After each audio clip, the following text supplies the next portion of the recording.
So I found this article called Parents Who Raise Highly Resilient Kids Do These 4 Things Differently. It was written by Anwar Abdul, and it was published actually today in Ladders, Fast on Your Feet. And I find this article to be really interesting and actually very, very truthful, especially in mental health and the time of COVID and all this stuff that's going on. But what's interesting is even before COVID, this has always been a major issue. We're just now starting to see light of it when it comes to resilience and our children. So I want to share this article with you because I think it's absolutely fascinating and so truthful, and I really hope people learn from this. So let me share it. The pandemic has highlighted the importance of resilience in the face of external stressors and unpredictable circumstances. But it's not something you randomly develop. It's a trait that parents can nurture in children early on to help them become emotionally healthy adults. Resilience is one of the most important factors in mental health. How we view, manage, and recover from stress directly relates to how stress affects us, says Dr. Roseanne Campana-Hodge, pediatric and integrative mental health expert. According to her, kids aren't just born resilient. They become so with the support of their parents and environment. She goes on to say resilience is something that all kids learn through experiences, problem solving, and watching how their parents cope with stress. Kids aren't just born resilient, which means they can learn those skills. And parents have the power to teach kids how to manage stress. This is so huge because most of my adolescent patients and a lot of my adult patients, when we're dealing with growth and development issues, resilience was never taught. While there is no such thing as being too late when it comes to increasing resilience, childhood is a pivotal time to do it. And knowing this, as well as how to go about encouraging the development of resilience, can help you raise mentally strong children who will better be equipped to deal with life's ups and downs. Dr. Campana-Hodge goes on to say childhood is a pivotal time for developing coping skills that lead to resilience because it's through the exploration of the environment and independent problem solving the kids build a resilient mindset, which is how kids view, manage, and recover from stressors. When children are allowed to problem solve and face challenges, they learn how to be uncomfortable and build a stress tolerance, which is what is needed for good coping skills and resilience. Man, I couldn't have said that any better myself. We have got to learn to sit with our stressors sometimes.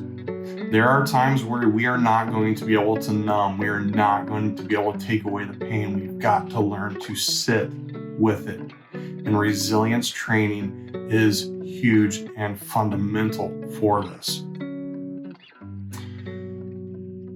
Dr. Hodge goes on to provide 4 tips to helping build resilience. And if you are a parent, I hope you please listen to these because I see these every day in my patients, especially with kids. Parents, they encourage autonomy. Parents who raise children with good coping skills and resilience parent their children in a style that builds healthy autonomy and fosters independent problem-solving skills, says Dr. Hodge. She suggests a style of parenting called autonomy supportive parenting, which promotes and builds autonomy in children through positive parenting and encourages independent decision-making in safe, age-appropriate ways. Payoff?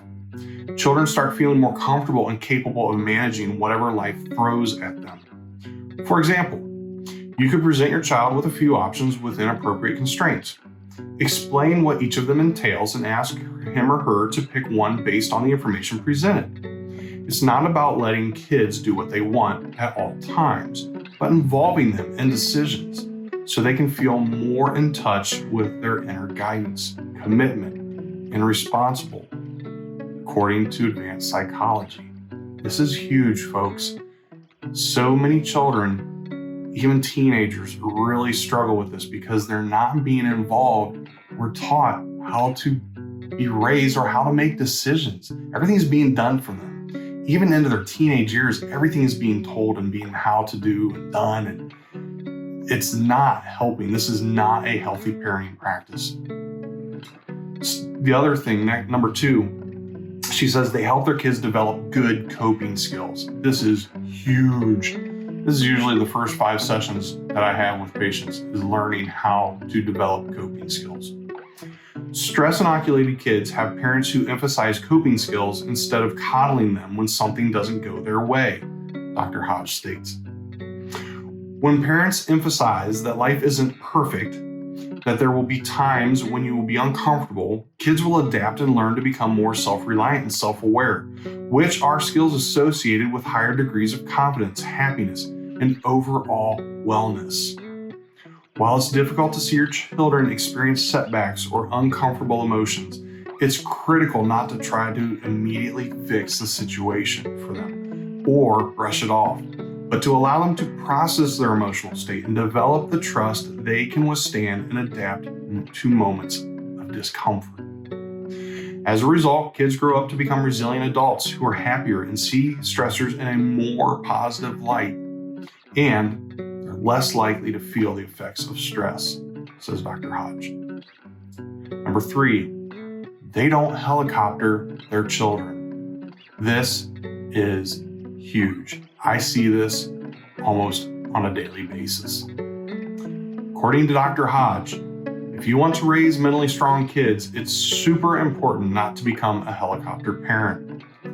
Parents of highly resilient kids don't helicopter their kids and jump in every time something happens that makes their child uncomfortable or upset. Instead, they spend time objectively debriefing what went wrong, focusing on solutions and giving their child positive reinforcement for how they coped. They spend more time talking to their kids about solutions and reinforcing how well they did in attempting to manage their own problem. Number 4, they foster self-awareness. Dr. Hodge says self-awareness is not only the cornerstone of resilience, but also a lifelong mental health and wellness. And parents of resilient kids understand this and find ways to support the development of self-awareness in their children. She says, when we become self-aware, our brain and body learn to self-regulate as we connect to our thoughts, sensations, and emotions. The beauty of self-awareness is that when you know yourself better, you can feel more confident making decisions as well as saying no to things that don't feel right. She goes on and says, and having your child be comfortable enough to say no is so important in building that inner confidence that leads to resilience, which enables them to achieve higher levels of success. So, make sure you're asking thought-provoking questions that will help your kids turn inwards and gain a deeper understanding of their unique selves. Folks, this is so huge in our culture today. With cancel culture, COVID-19, all this stuff, isolation that's going on, we have got to do better with our youth. Parents or adults that are struggling with some of these things, there is help. We can go back and look at these things, and there's inner healing practices that we can do that will bring you freedom if you've never experienced this. It's never too late to start building and learning how to become more resilient. It is an amazing thing. I have lived that out to where I have struggled with resilience, and now I have learned how to sit with things and how to work through them, not having to rely on alcohol or drugs or other horrible coping skills, gambling, buying stuff. I didn't have a problem with gambling, but I do have an Amazon addiction sometimes, but I like it. We all have stuff going on, but resilience is huge. And please, so if you are a parent, now is the time. If you haven't been doing it, today's the best day to start. Start building resilience in your kids. Make a difference.